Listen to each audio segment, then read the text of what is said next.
Hello students, welcome you all on future defence academy YouTube channel. मैं आयशा, आज वापस हम अपना लाइव सेशन लेकर आए हैं रेगुलर क्लासेस का, इंग्लिश ग्रामर का। और आज का हमारा जो टॉपिक है, क्योंकि अभी रिसेंटली हम लोग कर रहे थे पार्ट्स ऑफ स्पीच, और पार्ट्स ऑफ स्पीच में परसों हम लोगों ने, क्योंकि कल ड्यू टू हमारा जो तूफान वगैरह की वजह से जो इलेक्ट्रिकल इशू चल रहा था, उस वजह से कल क्लास नहीं हो पाई थी, तो कल वाली क्लास को आज हम कंटिन्यू करेंगे।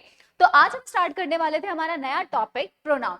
तो प्रोनाउन के बारे में हम बात करेंगे, जिसके बारे में हल्का सा इंट्रोडक्शन हम अपने पार्ट्स ऑफ स्पीच वाला जो क्लासरूम था लाइव सेशन, उसके अंदर हम दे चुके थे।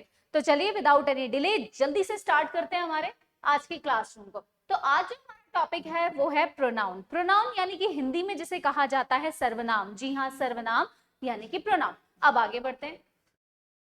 What is pronoun? Exactly what is pronoun is? तो हम लोग अगर बात करें कि भाई प्रोनाउन है क्या, तो pronoun is a word used in place of a noun. अब इसको समझने के लिए just take a little bit, एक छोटा सा एग्जांपल लेते हैं। जैसे मैं यहाँ पर लिख रही हूँ, Ram is a good boy. Ram's father is a doctor. Ram reads in class 8th. Ram loves cricket. So over here what we see, हमने क्या देखा, that we are using a proper noun again and again in the sentence, like Ram, Rams, Ram and Ram. So over here क्या होता है, जब हम एक ही proper noun को बार बार, जैसे आपको भी कोई बोले मोहन ऐसा कर लो, मोहन बैठ जाओ, मोहन खाना खा लो, तो आपको क्या मोहन मोहन लगा रखा है यार, सीधा मुझे बोलो तुम ये कर लो एक बार। यानी अगर हमें किसी पर्सन को बताना है तो हम उस नाउन को फर्स्ट टाइम अपने इंट्रोड्यूस करवाने के लिए यूज करते हैं। तो उसी तरीके से आपका फर्स्ट सेंटेंस जो है उसमें आपने इंट्रोड्यूस करवा दिया कि आपका सब्जेक्ट कौन है या फिर आप किसके बारे में बात कर रहे हैं। तो he is over Ram, Ram के बारे में। अब बार बार राम को यूज करने से सेंटेंस की जो ब्यूटीफुल है, मतलब जो सेंटेंस की खूबसूरती है, वो डिस्ट्रॉय हो जाती है। दूसरा, ऑकवर्ड सी फीलिंग आने लग जाती है। तो उस ऑकवर्डनेस को और उस खूबसूरती को बनाए, यानी ब्यूटीफुलनेस को बना के रखने के लिए हम क्या करते हैं, इनकी जगह दूसरे वर्ड्स को यूज करना शुरू करते हैं। अब जैसे कि राम का एक बार इंट्रोडक्शन हो गया, देन उसके बाद राम्स फादर की जगह I can use his father, okay. और उसके बाद राम की जगह ही रीड्स, एंड उसके बाद ही लव्स।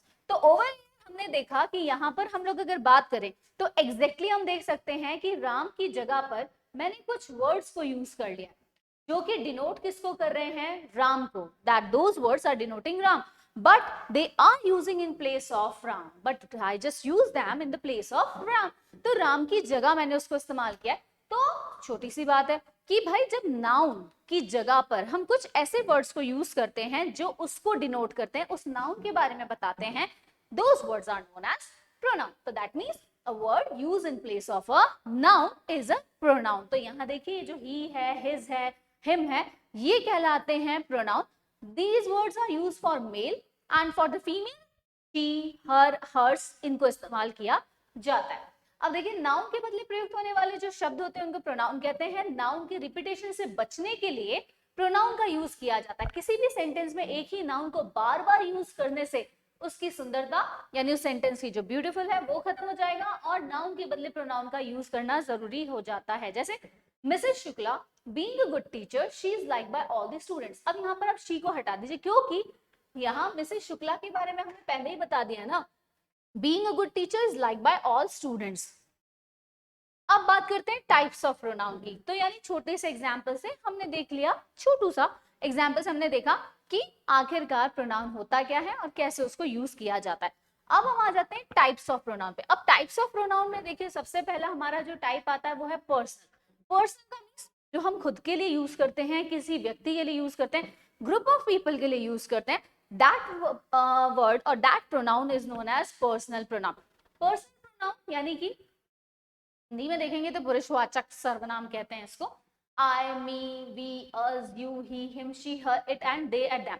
जैसे आई एम अ टीचर, तो यहाँ हमने क्या देखा, आई एम अ टीचर। तो over we see that I am a teacher, तो दैट मीन्स हमें क्या पता लगा, सिंपल सी चीज पता लगी कि यहाँ पर प्रोनाउन यूज हो रहा है, बट हु इज आई, आई। मैं आई हूं ना यहाँ पर, तो ये जो आई वर्ड है ये डिनोट कर रहा है मुझे, जो इस वक्त रिप्रेजेंटर है। अगर मैं किसी मेल के लिए यानी किसी अदर मैन के लिए अगर मैं यूज करना चाहूं तो I will use he is a teacher. तो ओवर हियर ये साफ साफ दिख रहा है कि पहली बार it is a pronoun for a male person and I am talking about a second person, मैं सेकंड पर्सन की बात कर रही हूँ। यानी पर्सन प्रोनाउन में भी first person, second person and third person की बात हो रही है, first person, second person, third person के बारे में बात हो रही है। तो ये जो होते हैं वर्ड्स जो होते हैं, आई देखिए सब्जेक्टिव केस का प्रोनाउन होता है, मी होता है ऑब्जेक्टिव केस का, वी होता है सब्जेक्टिव केस का प्लूरल के लिए इस्तेमाल किया गया, अस होता है ऑब्जेक्टिव, यूज सेकंड पर्सन होता है जो सब में सिमिलर ही रहता है, ही और हिम, ही होता है मेल के लिए, हिम उसका आ जाएगा शी और हर फीमेल के लिए, इट आता है नॉन लिविंग थिंग्स के लिए, एंड दे और देम आता है ग्रुप ऑफ पीपल के लिए, यानी एक साथ गैदरिंग अगर ज्यादा है। अब आ जाते हैं नेक्स्ट पे, possessive. Possessive pronoun, what is the meaning of possession? Possession means right. You have the right over that thing. That thing, the person belongs to you. तो जिससे आपका रिलेशनशिप यानी कि आपका बिलोंगनेस पता लगता है या फिर आपको पता लगती है कि वो चीज किसकी है, that is called possessive. Sometimes we use the possessive word for the love sake ना, तो possessive means you are very much like that thing belongs to you, तो that is the possessive pronoun. तो possessive का means होता है अधिकार, right, okay, mine, are, yours, his, her, और इसके अलावा माय, पॉसेसिव माय भी हो जाएगा, ओके, तो माय भी हो गया, माय पॉसेसिव हो गया, हिज हो गया, हर हो गया, तो ये भी क्या कहलाते हैं, पॉसेसिव प्रोनाउंस के पार्ट कहलाते हैं, ओके। आगे चलते हैं, जैसे दिस इज माय बुक, तो the book belongs to which person, me, I am the owner, I am the person to this book belongs to, तो दैट मीन्स क्या है, मैं इसकी पॉसेसिव, पॉसेसिव प्रोनाउन क्या हो गया, उस नाउन के आगे लग गया, ओके। चलिए नेक्स्ट आते हैं, demonstrative pronoun, what is the meaning of demonstrate, demonstrate means indicate, है ना, यू इंडिकेट और यू पॉइंट आउट, तो what is the meaning of demonstrate is to indicate or to point out. Now we point out to four types of things. Four types of things are pointed out by us. First one, this. This is to point out singular thing plus nearby. Means पास में रखी हुई जो चीज होती है, एक चीज जो पास में रखी हुई है, उसको आप क्या बोलोगे, this. This is my book. This is my table. This is my stylus. Okay. That is used for the singular thing. But plus far away, लेकिन जो दूर है हमसे, means that is the laptop, that is chair, that is AC, it is we have distance between us, so it's not near to me, so उसको हम क्या कहेंगे, दूर है, तो उसके लिए हम क्या यूज करेंगे, that, लेकिन कितनी, only one thing. Now we will move to the these is used for plural plus nearby, पास में है लेकिन बहुत सारी हैं, पास में बहुत सारी, जैसे I have the lots of lights over here, these are near to me, तो I will say these are lights or these are the lamps, whatever हम लोग कह सकते हैं, और those means plural plus far away, दूर रखी हुई बहुत सारी चीजें, यानी दूर है लेकिन बहुत सारी है, तो उसे हम क्या कहेंगे, उसके लिए हम इंडिकेट या पॉइंट आउट करने के लिए we will use those. तो I think यहाँ तक you have understand that what is demonstrative pronoun and what is the meaning of each and every word used in to indicate or to point out for the demonstration of a thing. Now we will move to the distributive pronoun. Distributive pronoun क्या होता है? Distributive pronouns are used for some people or some things when we are about to choose out of them, when we are using the everyone, individual, we are talking about each and everyone, individual one, out of one, means or neither one, okay, like that. Distribute, what is the meaning of distribute? Distribute means बांटना, ना, बांटा जाता है, distribute का means होता है उसको बांटना, चीजों को बांटने के लिए हम लोग जिन लोगों, दो लोगों को इस्तेमाल करें, एक को इस्तेमाल करें, बहुत सारों को इस्तेमाल करें या कुछ को इस्तेमाल करें, तो distributive pronoun is used for each, either, neither, every और none. Each, love it up ना, each is used for individual and mandatory to everyone. Mandatory यानी ईच बॉय शुड कैरी, जैसे मैंने बोला each boy should carry books, तो हर एक लड़का, अब लड़के चाहे 50 हैं 100 हैं, हर एक जना अपनी बुक लेकर आएगा. Each and each boy will bring his book. Okay, now we will move to the every. Every is individual but not mandatory. Mandatory नहीं हर एक के लिए, जैसे every one can join the party, यानी कि कोई भी पार्टी ज्वाइन कर सकता। अगर 50 लोग हैं तो 50 में से 40 आए हैं तो भी चलेगा, एक आएगा तो भी चलेगा। पार्टी में पार्टी कोई भी ज्वाइन कर सकता है, यानी कि 50 लोग होते हैं, हम बोलते हैं ना यार मेरे घर में बर्थडे पार्टी है तो यू आर इनवाइटेड, तो उसमें जरूरी नहीं है कि पूरी क्लास के बच्चे आएंगे, है ना, नेसेसरी नहीं होता है। तो उसमें से कुछ आ जाते हैं, 10 आ जाते हैं, 15 आ जाते हैं, 20 आ जाते हैं, तो इन दैट केस आगे आ जाता है। नेक्स्ट आता है आपका ईदर। ईदर का यूज होता है only one, that means out of two, दो में से एक, जैसे either use pen और pencil। और रिमेंबर either का जो पेयर है वो और होता है, जैसे जन्म जन्मांतर का रिश्ता, है ना, यानी कि इनका रिश्ता बना हुआ है। ईदर के साथ हमेशा कौन आता है, पेयरिंग बनाने के लिए और का इस्तेमाल होता है। तो दो में से एक हो गया। Neither means none of two, दोनों में से कोई भी नहीं, जैसे नीदर पेन नॉर पेंसिल, ना पेन और ना ही पेंसिल को इस्तेमाल करना है। और नन का मीन्स क्या हो जाता है, कोई भी नहीं, no one. Okay, no one, none of you will come to my party, तुम में से कोई भी नहीं आएगा, यानी एक भी जने को नहीं बुला रहे हम लोग। तो यहां हमने देखा कि यूज कैसे हुआ, डिस्ट्रीब्यूशन हुआ इन चारों पांचों के बीच में। Now we will move to the next type, reciprocal. What is the meaning of reciprocal? Reciprocal means क्या होता है, एक दूसरे के साथ में एक्सचेंजिंग करना, है ना। तो रेसिप्रोकल का मतलब होता है यहाँ पर relationship between the two persons. If two person are talking, okay, each का अगर हम बात करें, each other is used for two persons, okay, and one another is used for more than two। दो से ज्यादा लोगों को अगर आप यूज करना चाहते हैं, दो लोग आपस में, जैसे कि हम लोग अपनी नीज की बात करें तो नीज जैसे हमारी दो होती हैं, तो घबराहट में दोनों एक दूसरे को, तो ईच अदर के साथ क्या हो गई है, दे कंजस्टेड। और अगर हम वहीं पर बात करें दैट क्लास 12th से farewell good by two one another after the farewell party, तो यानी हर एक को उन्होंने सबको क्या कर दिया, बाय बाय बोल दिया आफ्टर फेयरवेल पार्टी के। अब आते हैं रिफ्लेक्सिव। रिफ्लेक्सिव का मीन्स होता है when you pressurise the person doing that work himself or herself। we use the word self or selves in the ending of these pronoun। like reflexive का means reflection करना ना, वापस से आना, reflex। तो myself जैसे हो गया, it is used for the person himself। ourselves हो गया जब बहुत सारे लोगों में हम भी included हैं। yourself का मतलब खुद, तुम्हारे जरिए, you do yourself this work, जैसे he killed himself, उसने खुद को ही मार लिया। तो यहाँ पर जिस himself is giving the answer of this, that emphasizing, pressurizing, ये सारी चीजें इसके ऊपर हो रही है। आगे चलते हैं। एम्फेथेटिक और emphasizing pronoun वही है, दबाव डालने के लिए। तो रिफ्लेक्सिव एंड एम्फेसाइजिंग लगभग सेम होते हैं, तो आपको ज्यादा कंफ्यूजन होने की जरूरत नहीं है, सेम है, बस नंबर और थोड़ा सा नाम का और इसका है कि दबाव डालने के लिए किया जाता है सब्जेक्ट के ऊपर, यू योरसेल्फ। अब जैसे इसका इस्तेमाल हम सीधा कहाँ कर सकते हैं, उसी प्रोनाउन के बाद में, तो ये इसके ऊपर ही प्रेशर डाल रहा है। जैसे इससे पहले एग्जांपल पे मैंने क्या किया, ही किल्ड हिमसेल्फ, तो यहाँ प्रेशर नहीं दिया जा रहा, यहाँ बताया जा रहा है कि उसने खुद को ही मार लिया, ठीक है। और यहाँ क्या किया, तुम खुद ही जिम्मेदार हो, तो प्रेशर किया जा रहा है, ही हर्ट हिमसेल्फ, तो यहाँ पर ये खुद ही जिम्मेदार है।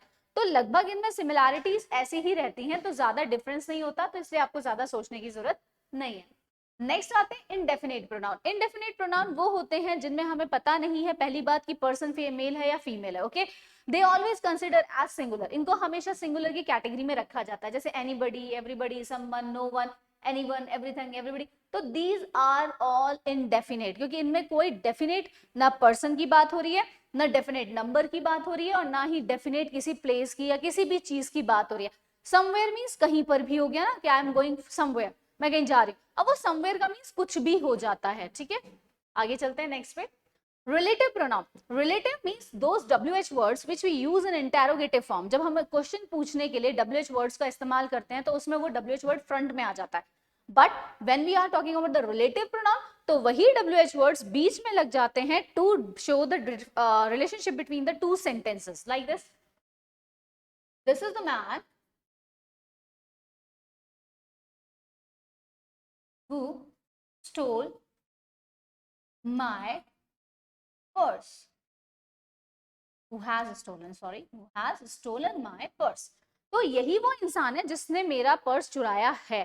तो यहाँ पर देखो, यहाँ पर हु क्या कर रहा है, इस मैन का इस पर्स के साथ में क्या कनेक्शन है वो बता रहा है. तो जब ये WH वर्ड आ जाते हैं in the middle of the sentences और in the starting of the sentence, but they are not using as interrogative form, they are not coming and asking questions, they are just showing the relationship between the two clauses. Okay, now come to the interrogative. Interrogative वही हो गया, starting होगी, question पूछा जा रहा है, who are you, तुम कौन हो. Okay, what's your name, what is your name. Okay, तो ये कहलाते हैं हमेशा कौन से, इंटेरोगेटिव प्रोनाउन. आगे चलते हैं. अब now see this chart. This chart will show that which pronoun, personal pronoun is come under the category of singular and plural and come as subject and come in the form of object and then possessive adjective and possessive pronoun. Now come to the first one. First, second and third. There are three persons, first person, second person and third person. Singular form we use as a subject I, but in the object it will become me. जैसे I kill a snake. So what will be the answer? A snake is killed by me. So over here I have changed the I into the objective form. My possessive adjective, if you are using my before a noun, then like my book, so that means this is called as possessive adjective. But if you are using this type, this book is mine. मतलब कि हम लोग अगर ending ही किससे कर रहे हैं, pronoun से कर रहे हैं, नाउन को हमने पहले लगा दिया, तो इसका मतलब होता है माय प्लस नाउन, यानी माय प्लस क्या हो गया, बुक हो गया. तो माइन को हम लगाते हैं, तो इसके बाद हमें नाउन को लगाने की जरूरत नहीं पड़ती है. ठीक है. अब इसी तरीके से सेकंड पर्सन में हमेशा यू ही रहता है, यू, योर और योर्स हो जाता है. थर्ड पर्सन में सिंगुलर में शी और ही और इट आता है, हर और हिम और इट हो जाता है, हर हिज और इट्स हो जाता है, हर्स और हिज हो जाता है, एंड प्लूरल फॉर्म में ये रहता है. तो हमने यहाँ पर इस चार्ट को अच्छे से देख लिया. अब हम बात करते हैं, जल्दी से छोटा सा और देख लेते हैं. अब सभी तरह के जो प्रोनाउन होते हैं उनको देखने वाले हैं. सबसे पहला यूज ऑफ पर्सनल प्रोनाउन देखते हैं. ज्यादा हम नहीं करेंगे, छोटा सा सेशन ही ले रहे हैं हम लोग प्रोनाउन का, रोज का करना है.